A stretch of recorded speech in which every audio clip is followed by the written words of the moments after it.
हरे कृष्णा, जय श्री राधे। आप सभी भक्तों को मोहिनी एकादशी की हार्दिक शुभकामना। हम सब लोग मिलकर के, सनातनी वैष्णवी भक्त लोग मिलकर के मोहिनी एकादशी मना रहे हैं।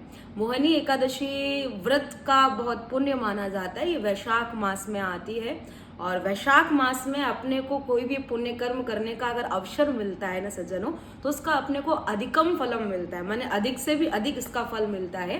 तो हम सब लोग मिलकर के मोहिनी एकादशी वैशाख मास में मना रहे हैं। आपको बताते हुए बड़ा हर्ष हो रहा है कि इस एकादशी के दिन जो भी जीवात्मा वैष्णव सनातनी अगर व्रत करते हैं ना, तो उनको ठाकुर जी की, श्री प्रभु नारायण की, मोहिनी भगवान की विशेष कृपा प्राप्त होती है। बहुत सुंदर कथा आती है।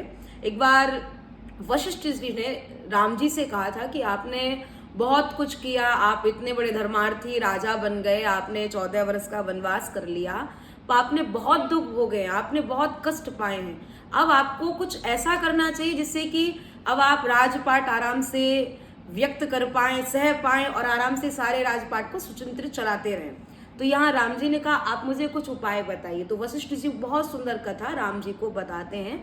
बोले एक राजा था जिसके 5 पुत्र थे। एक पुत्र उसका महापापी महाराक्षस था, बाकी 4 जो पुत्र थे बहुत सनातनी थे, वैष्णव थे, हरि भक्त थे, पिता जैसा कहते थे वो वैसा ही करते थे। पर एक पुत्र जिसके अंदर बुद्धि नाम की बिल्कुल भी वस्तु नहीं थी, बिल्कुल भी कोई बुद्धि नाम की चीज नहीं थी। एक दिन क्या हुआ कि वो ऐसे भ्रमण कर रहा था, उसने देखा कि कुछ वैश्याओं के पास लोग जा रहे हैं, तो वो भी उनके साथ चला गया। जैसे ही वो जाता है वैश्यागामी हो गया, वैश्याओं को अपने घर पर ला करके रखने लगा, मांस मदिरा भक्षण करने लगा। पिता ने उसे अपने घर से निकाल दिया। धीरे धीरे गांव में बहरता था, गांव में घूमता था, तो लोग उससे जलन करने लगे, ईर्ष्या करने लगे। वैश्यागामी हो गया, चोरी करने लगा, डाकू कहलाने लगा, सारे दुर्व्यवहार दुर्विचार उसके अंदर थे। एक दिन क्या हुआ कि राजा, जो दूसरा राजा था, उसने उसे पकड़ करके बंदी गृह में डाल दिया। बंदी गृह में डाल दिया, वो वहां पर भी नहीं स्वस्थ हुआ, नहीं ठीक हुआ। तो एक दिन राजा ने कहा कि तू निकल जा मेरे राज्य से। उसको राज्य से निकाल दिया गया। अब वो जब राज्य से निकला, वो वन में जाकर के रहने लगा, वहां जीव हत्या करके वो खाने लगा। जीव हत्या करके खाने लगा। धीरे धीरे उसके विचार और बिगड़ने लगे, क्योंकि पहले से ही विचार बिगड़े हुए थे और अत्यधिक बिगड़ने लगे।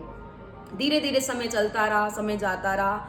वो क्या हुआ कि प्रथम श्रेणी का भील बन करके, डाकू बन करके जीव हत्या करता था और जीव हत्या करने के बाद उनको जला करके पका करके खाता था। एक दिन क्या हुआ कि जब वो जीव हत्या करने के लिए जा रहा था, मांस एकत्रित करने के लिए जा रहा था, कौंडिन्य ऋषि गंगा स्नान करके लौट रहे थे। गीले वस्त्र धारण कर रखे थे, तो उनके वस्त्र की कुछ छींटे उसके ऊपर पड़ जाती है। जैसे संत के वस्त्र की गीली छींटे उसके ऊपर पड़ी, छींट पड़ते ही उसके जितने भी मन के विकार थे सब नष्ट हो गए। और वो कौंडिन्य ऋषि के चरणों में गिर करके कहता है, ऋषिवर मुझे कुछ ऐसा उपाय बताइए जिससे कि जो मेरी दुर्बुद्धि है वो शुद्ध बुद्धि में परिवर्तित हो जाए और मेरा मन वो पाप कर्म से दूर होकर के पुण्य कर्मों में लग जाए। कौंडिन्य ऋषि ने कहा आज वैशाख मास है और कल एकादशी तिथि आने वाली, जिसे मोहिनी एकादशी के नाम से जाना जाता है।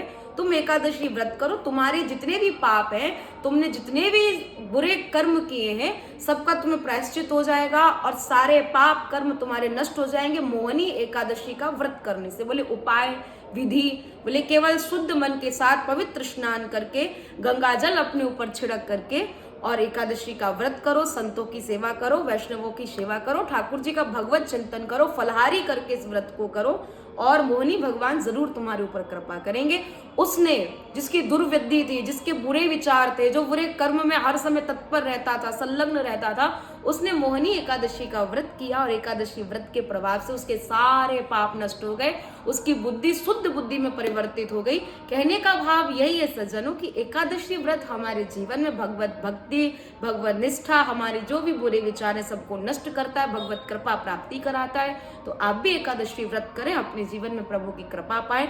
फिर से आप सभी को मोहिनी एकादशी की हार्दिक शुभकामनाएं।